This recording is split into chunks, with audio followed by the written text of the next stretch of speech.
We choose to go to the moon in this decade and do the other things, not because they are easy, but because they are hard. One small step. We've all heard the story of humanity's first steps on the moon. But what about our last steps?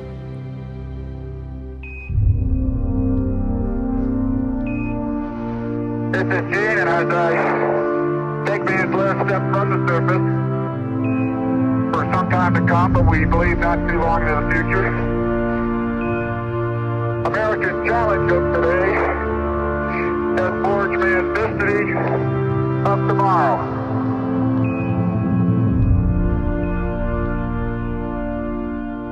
In December 1972, two astronauts climbed into a small metal capsule and prepared to return to Earth. The Apollo 17 crew included the first scientists to set foot on the moon, and the astronauts spent more than 3 days exploring. They conducted more experiments and examined more of the surface than any previous mission.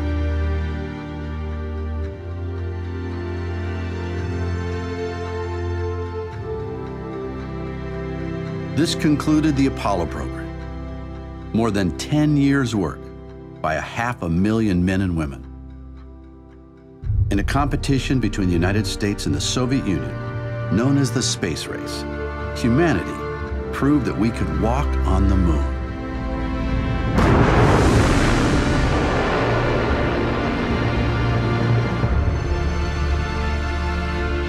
When the Apollo 17 astronauts blasted off, most people thought we would return soon. But we didn't. Apollo hardware sits abandoned on the lunar surface for more than 40 years now, relics of another time. For many of us, the space race seems like ancient history. Some people miss the glory days of Apollo's explorations. Others think the missions never even happened. Children who once played at being astronauts have grown up, had children and even grandchildren of their own. Now, the next generation of explorers will make the journey.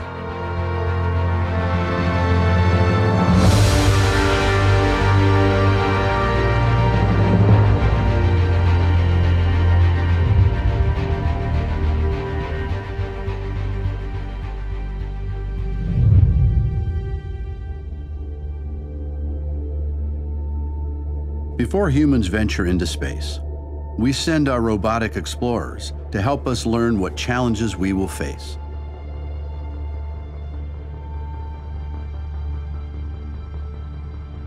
These spacecraft act as our eyes and ears in space, helping us find out much more about our nearest neighbor.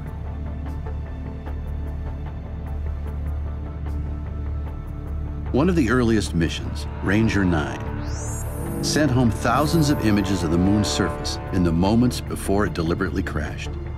It gave us the first detailed pictures of mountains and craters, helping us identify good landing sites. The Surveyor landers touched down more gently. While the Rangers had just one job, taking pictures, the Surveyors had robotic shovels and other tools. They performed the first experiments to find out what the moon is made of. Next, we sent rovers. The Soviets landed 2 Lunokhod rovers on the surface, each weighing about the same as a small car. Engineers on Earth drove them by remote control for many kilometers, taking ground-level pictures and testing the moon's soil.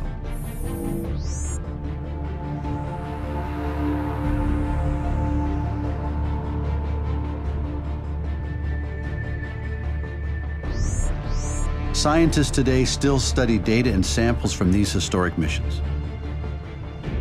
But these early visitors mostly told us about the small areas where they touched down. To get a bigger picture, we need to look at the moon from orbit. NASA and the European Space Agency have sent spacecraft to orbit the moon. And recently, China, India, and Japan have done the same. From orbit, these spacecraft have mapped the moon, cataloged chemicals on its surface, and even measured tiny changes in gravity from one place to another. A traveler to the moon experiences a smaller pull of gravity than on Earth, only 1/6 of what you're feeling right now. A visitor might also be shaken by moonquakes, which can start deep inside the moon.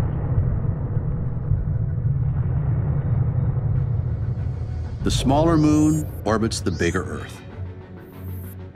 One side always faces Earth as it circles once a month. That means most spots on the moon get 2 weeks of daylight, followed by 2 weeks of night.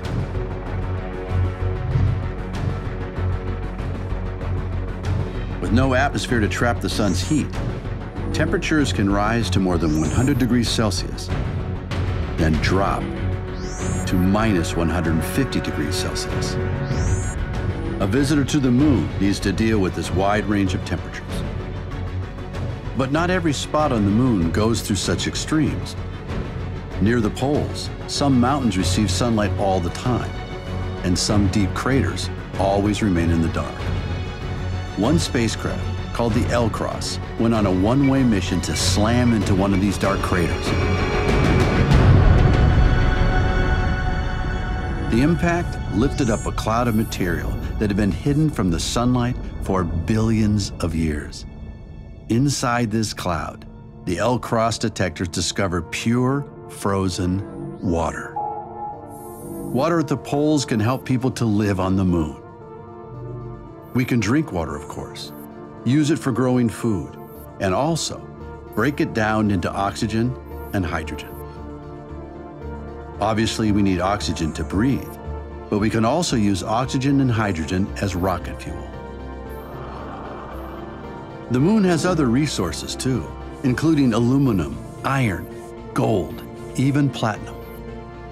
These can help us out here on Earth, help us survive on the moon, and help us venture to other worlds and beyond. But the moon lies far from Earth, and governments have spent tens of billions of dollars to travel there. Can we find a better, more economical way? What would motivate people to start a new space race? For centuries, people have created prizes to encourage exploration. In the 18th century, the British government offered a reward to improve navigation and to make ocean voyages safer. Nearly 100 years ago, New York hotel owner Raymond Ortigue offered a prize to the first person to fly across the Atlantic non-stop, a first step toward creating global commercial airlines.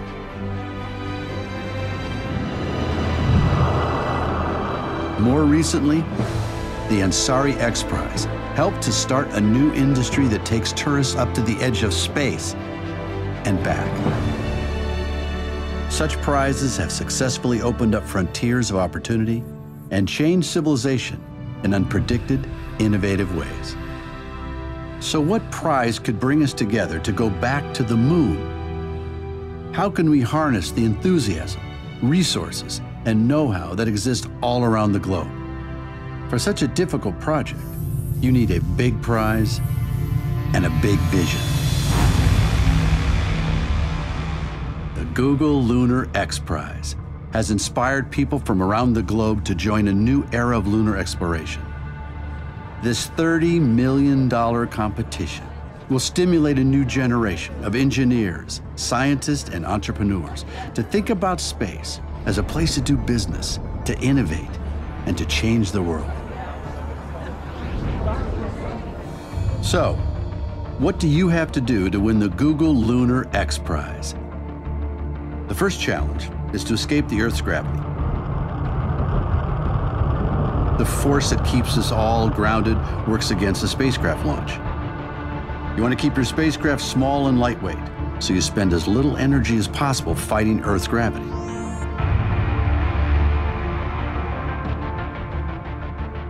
Once you're off the ground, you need to cross the 400,000 kilometers to the moon. One small miscalculation, and your spacecraft could end up missing the moon entirely. On the way, you need to make course corrections to avoid smacking straight into the lunar surface. To get into lunar orbit or begin your descent to the moon's surface, you need to slow down. Slowing down requires firing engines at exactly the right moment for the right length of time, so you need precise calculations to end up in orbit. Then you need to find some place to land. You'll probably want to avoid rocky hills and craters and land someplace flat. After making it to the surface, your craft has to either take off again or release a rover or smaller hopper. Then, whether it flies, hops, rolls, or roves, your spacecraft has to travel a distance of 500 meters.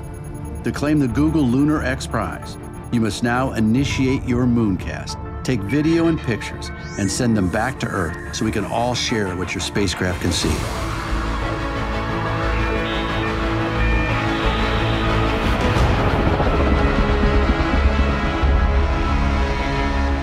But there's one more catch. To win the prize, your team has to be at least 90% privately funded. No governments allowed. That means teams need to keep costs down. If future exploration costs less, we can do more of it. Let's meet people who have taken on the challenge. Over 30 teams from around the globe have entered the competition. Each team has a different approach and unique motivations. One team of students has the opportunity to learn from engineers who worked on the original space race.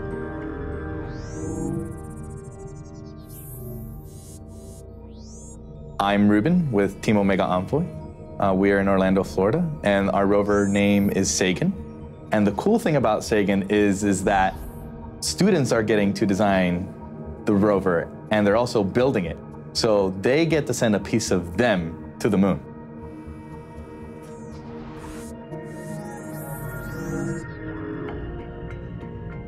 During the previous space race, only 2 nations could afford to build rockets. Today, a global industry has made access to space much more affordable. We are Barcelona Moon Team, and when we were selecting our launcher, we had several options. We had the European Vega, we had the Russian Dnieper, and the American Falcon 9. But we finally selected the Long March 2C, a Chinese launcher, very reliable and cost-effective.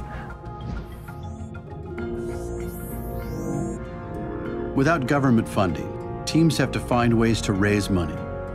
Most teams rely on volunteers from many disciplines.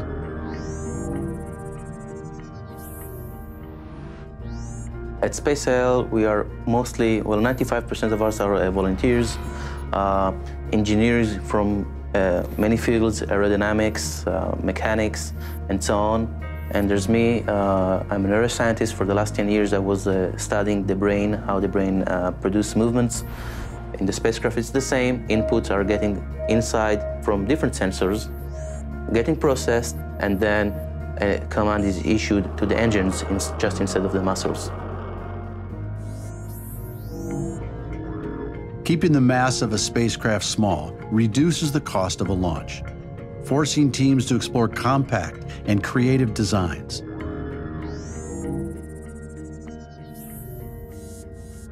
We're Team Angelicum from Chile. Our rover is very small. It will actually have the form of a sphere, and it will travel to the moon in a CubeSat form, 10 centimeters square wise.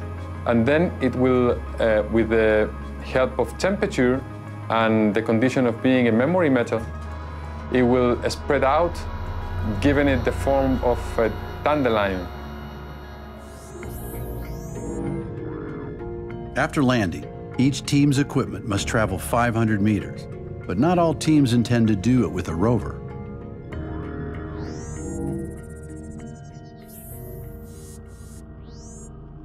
Penn State Lunar Alliance spacecraft has been designed to be as simple as possible. in order to accomplish this mission, no more or less complex than we need to land on the surface of the moon, since the spacecraft can already fly, take off again and fly 500 meters to a secondary landing site, where it's going to take beautiful video and images of the surface of the moon, return them to the Earth for all of us to see, and then Penn State will win the Google Lunar XPRIZE. Some of the spacecraft's finely tuned sensors will give us a new look at previous landing sites, perhaps winning the Heritage Bonus Prize in the process.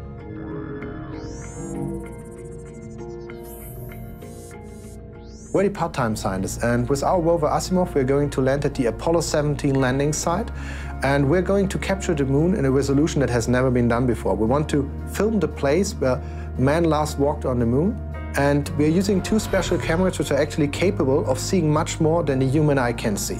So we can do a lot of science, but also see the moon as it is today.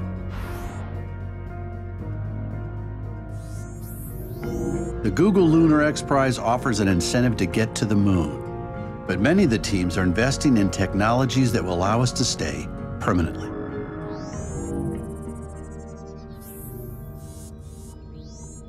Astrobotic is sending Polaris to the pole of the moon. One of the major challenges is when the sun is out, it's hot. When the sun sets, it's very cold. The cold can get down to liquid nitrogen temperatures, which is many, many, many degrees below zero. We've found technologies and are developing technologies that can survive that night and start up when the sun comes up the next day. And that's a big deal because it changes a surface mission from a 12-day expedition to something that could last Earth years, which is something that hasn't been possible on the surface of the moon yet.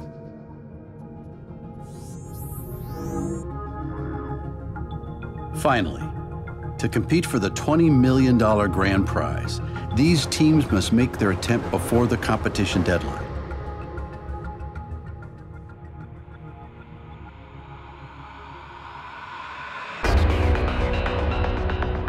Before launch, these teams will have tested each and every component. Every gram must earn its place. They'll run each calculation over and over again. Each team knows they'll only get one chance, one shot at the moon. 5, 4, 3, 2, 1, 0. At 94%. Normal throttles, most of the flight out at 4%.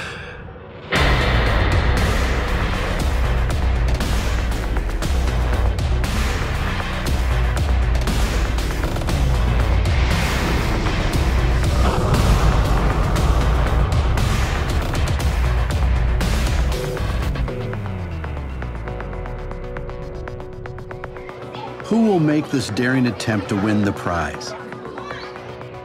Which spacecraft will survive the 400,000-kilometer journey? Which team is going to land on the moon?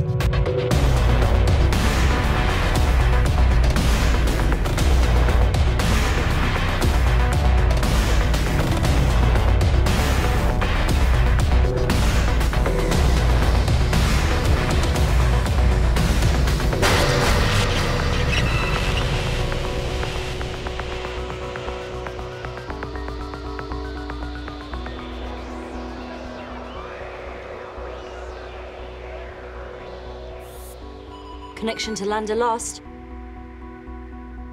We still have no status update.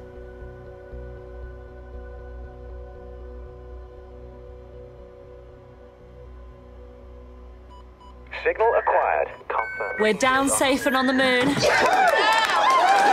done, guys.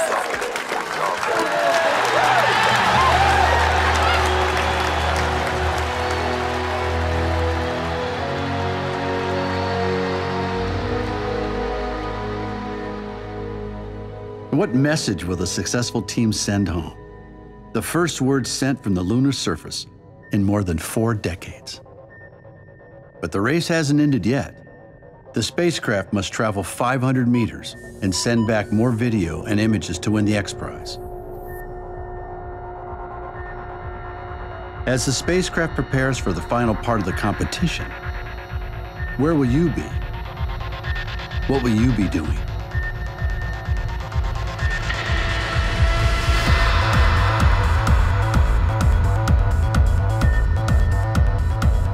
Will you be cheering on your team? Will your team take the prize? 490 meters, 491, 492, 93, 94, 95, 96, 97, 98, 99, 100!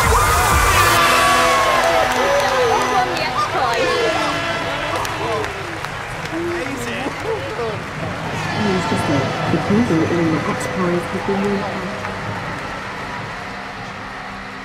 These tiny robotic spacecraft will lead the way, not just from Earth to the Moon, but from the present to the future. I can't believe how far we had to walk, but we found it. And still in the same spot where it won the X Prize. Huh, I thought it would be bigger. Hey, it had some tough competition to win the prize. Sometimes smaller is better. This is so cool. I want my room. Sarah will be so jealous when she finds out we've been here. Our robots will lead the way, but they'll soon need humans to help explore our sister world.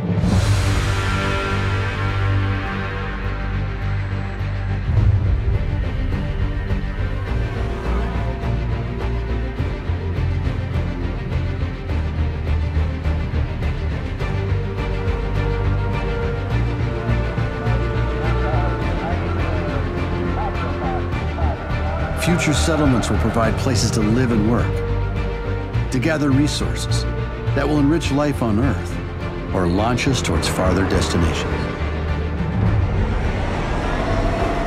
Okay, Team 3, do you need any assistance? No, we're done here. Just a minor repair. We'll be done in 5. Great. We'll check back with you.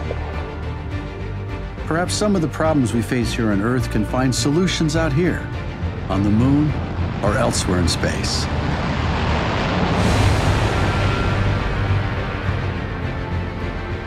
We can look to the stars with hope and promise. The journey from the present to the future begins with a few short voyages, fueled by humanity's competitive spirit.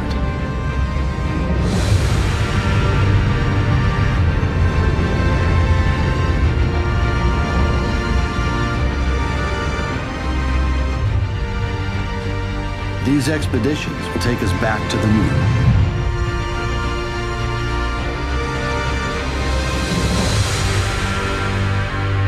For good.